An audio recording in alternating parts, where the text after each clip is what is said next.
گردش رہی ہے۔ اصل دین مسیحی پر بھی جو کاربند لوگ تھے اور جو اس کے اوپر مستقیم رہے وہ قائم کچھ عرصے تک رہے ہیں، لیکن ہوتے ہوتے تقریباً اس دور تک آ کر جب کہ حضور کی بعثت ہوئی ہے، اصل دین مسیحی کے ماننے والے تقریباً ختم ہو چکے تھے، شاذ لوگ رہ گئے تھے، اور ان میں بھی یہ جرت نہیں تھی کہ اپنے اصل دین کا وہ اظہار کر سکے، بلکہ ہوتے ہوتے ان 600 سالوں کے اندر یہ ہوا کہ وہی پالزم جو ہے در حقیقت اس نے ہی مسیحیت کی شکل اختیار کر لی۔ یہ پالزم جو ہے یہ ہے در حقیقت، یوں سمجھیے کہ ادیان عالم کی تاریخ میں سب سے زیادہ گمراہ کن مذہب، جس کا رد عمل پیدا ہوا ہے یورپ میں، جس نے کہ اس دجالی فتنے کی شکل اختیار کی ہے۔ میں یہ چاہتا ہوں کہ اس کے ضمن میں چند باتیں آج آپ کے سامنے رکھوں۔ پال نے جو دین مسیحی میں یا دین اسلام میں جو صحیح دین ہے اللہ کا، اس میں 3 تبدیلیاں بنیادی کی۔ سب سے پہلا تو وہی جو قرآن کہہ رہا ہے، الذین قالوا اتخذ اللہ ولدا، مسیح کو، حضرت مسیح علی نبینا علیہ الصلوۃ والسلام، انہیں خدا کا بیٹا قرار دیا گیا۔ اور اس میں بھی نوٹ کیجئے، بیٹے کے لیے عربی زبان میں 2 لفظ ہیں، ابن اور ولد۔ ابن کا لفظ ذو معنیین ہے، 2 معنی ہیں اس کے۔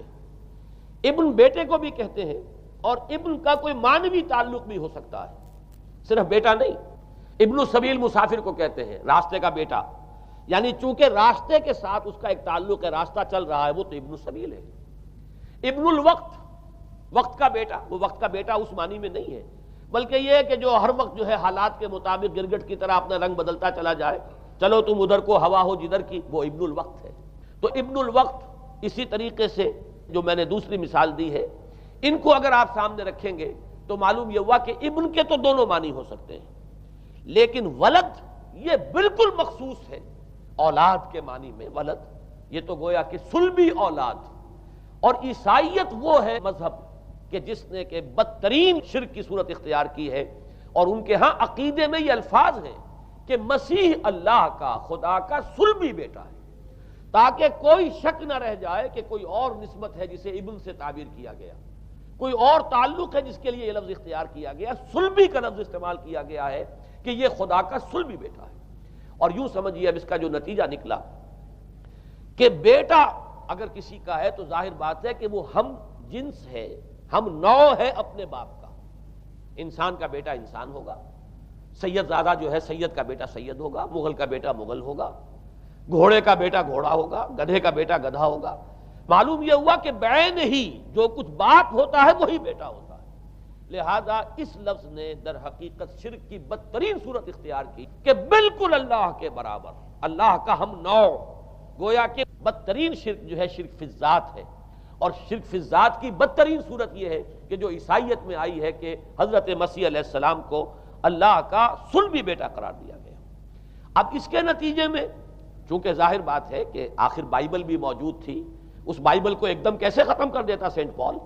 سینٹ پال کہیں یا بہرحال میں تو لفظ سینٹ اس کے ساتھ استعمال نہیں کرنا چاہتا، لیکن چونکہ ہمیں یہ ہدایت ہے قرآن مجید کی بھی کہ جو باطل معبود بنا لیے جاتے ہیں انہیں بھی ہم کوئی ان کے لیے توہین والے الفاظ استعمال نہ کریں، لہذا میں یہ لفظ استعمال کر رہا ہوں، ورنہ جی تو چاہتا ہے کہ کوئی اور لفظ اس کے لیے استعمال کیا جائے۔ لیکن جو بھی اس وقت دنیا میں اس کا معروف نام ہے پال، سینٹ پال، تو اس نے چونکہ ظاہر بات ہے کہ پوری بائبل کو کیسے ختم کر دیتا، ایک دم تورات کو کیسے ختم کر دیتا؟ تورات تو آج تک چلی آ رہی ہے بائبل کے ساتھ ملی ہوئی، the old testament, the new testament, یہ دونوں مل کر بائبل بنتی ہے۔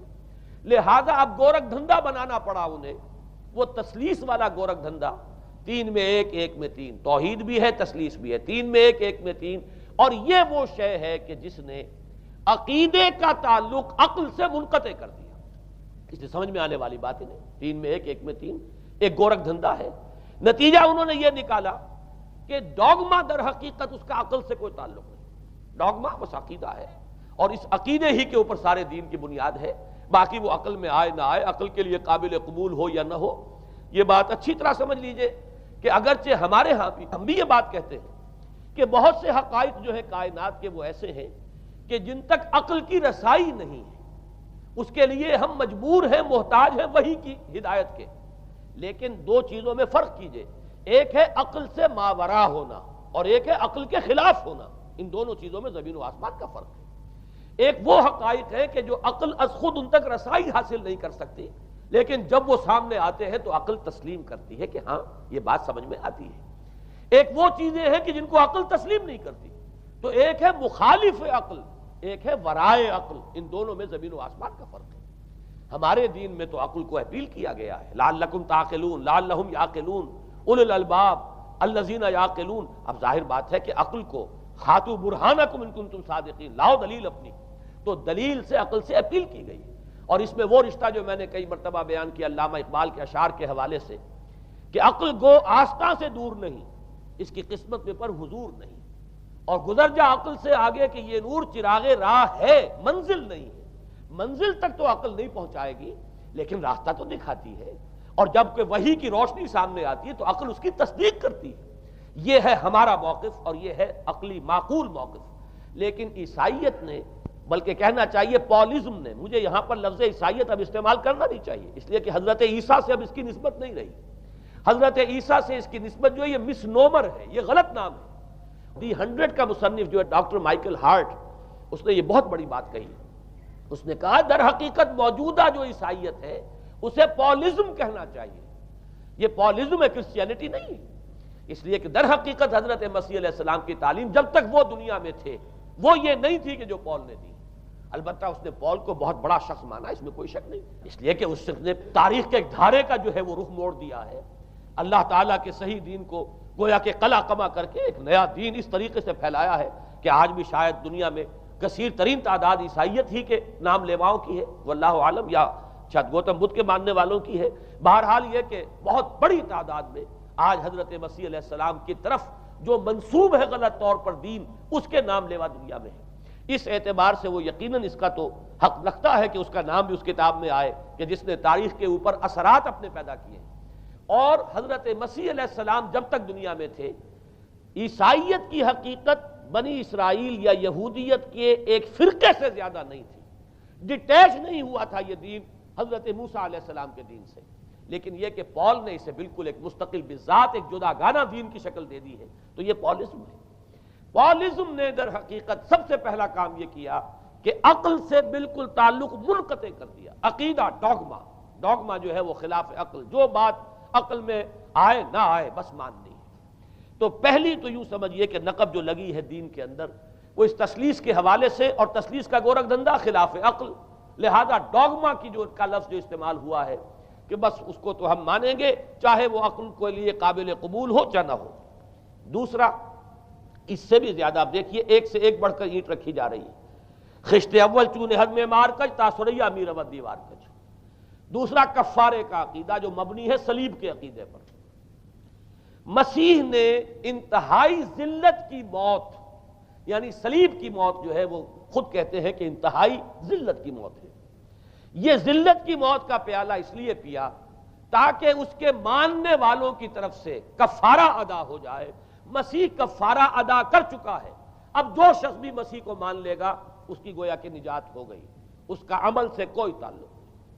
عمل ہو نہ ہو، بد کردار ہو، اچھا کردار والا ہو، نیک ہو، بھلا ہو، جیسا بھی ہو، برا ہو، بدماش ہو، لچا ہو، لفنگا ہو، مسیح کو مان لے، صرف ماننے پر، اس لیے کہ مسیح تو اس کی طرف سے کفارہ پیش کر چکا۔ سارے گناہوں کا کفارہ جو ہے مسیح نے انتہائی ذلت آمیز موت جو ہے قبول کر کے گویا کہ اپنے ماننے والوں کے تمام گناہوں کا کفارہ دے دیا ہے۔ یہ دوسرا عقیدہ۔ اس کا نتیجہ کیا نکلا؟ تسلیس نے عقل سے تعلق توڑ دیا تھا مذہب کا، اس نے عمل سے تعلق توڑ دیا۔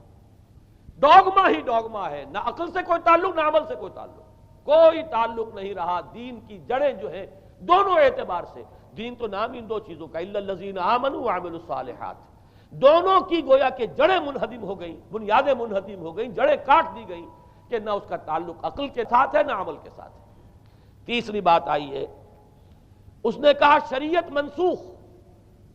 یہ عجیب ہے، دیکھیے جسے آئرنی آف فیٹ کہتے ہیں انگریزی زبان میں۔ ابھی تک بائبل کے اندر سینٹ میتھیو کے جو روایت ہے، متی کی انجیل جسے کہا جاتا ہے gospel of the lord according to saint Matthew, اس میں جو سرمن آف دی ماؤنٹ ہے، ایک واعظ ہونے کے اعتبار سے واقعتاً میں اس کی عظمت کا بڑا قائل ہوں، عظیم ترین واعظ ہے دنیا کا۔ اس کے شروع میں یہ الفاظ موجود ہیں، don't think I have come to destroy law, ہرگز یہ نہ سمجھنا کہ میں شریعت کو ختم کرنے آیا ہوں، وہ یہ کہہ کر گئے تھے کہ شریعت موسوی تم پر لاگو رہے گی، عائد رہے گی، لیکن پال نے تیسرا نقب لگایا، شریعت ساقط کر دی۔ اس کی ضرورت کیوں محسوس ہوئی یہ بھی سمجھ لیجئے۔ حضرت مسیح یہ کہہ کر گئے تھے کہ میں صرف بنی اسرائیل کے لیے آیا ہوں، میں اسرائیل کے گھرانے کی کھوئی ہوئی بھیڑوں کی تلاش میں آیا ہوں۔ انجیل میں یہ الفاظ آج بھی موجود ہیں۔ حضرت مسیح نے اپنے حواریین کو جب بھیجا ہے کہ اب جاؤ تبلیغ کرو میری طرف سے، اس کی ہدایتوں میں ایک ہدایت یہ بھی ہے کہ تمہیں صرف اسرائیلیوں تک تبلیغ کرنی ہے، باہر نہیں، میں صرف اسرائیلیوں کی طرف رسول بنا کر بھیجا گیا ہوں۔ یہ الفاظ بھی موجود ہیں، اگرچہ اس وقت کے انجیل میں جو الفاظ ہیں وہ تو میں سمجھتا ہوں کہ حضرت مسیح علیہ السلام کے شایان شان نہیں ہے، وہاں کوئی نہ کوئی تحریف ہوئی ہے لفظی، اس لیے کہ وہاں تشبیہ یہ دی گئی ہے کہ کوئی اپنے بچے کے حصے کی روٹی جو ہے کتے کے آگے نہیں ڈالتا۔ گویا کہ جینٹائلز جو ہیں، غیر بنی اسرائیلی، انہیں اس جملے کی روح سے انہیں کتوں سے تشبیہ دی جا رہی ہے کہ میرے پاس میرے بچوں کے حصے کی روٹی ہے، میرے بچے ہیں اسرائیلی، میری روٹی جو ہے یہ جو میرے پاس ہے وہ اسرائیلیوں کے لیے ہے، کوئی اپنے بچوں کے حصے کی روٹی کتے کو نہیں کھلاتا۔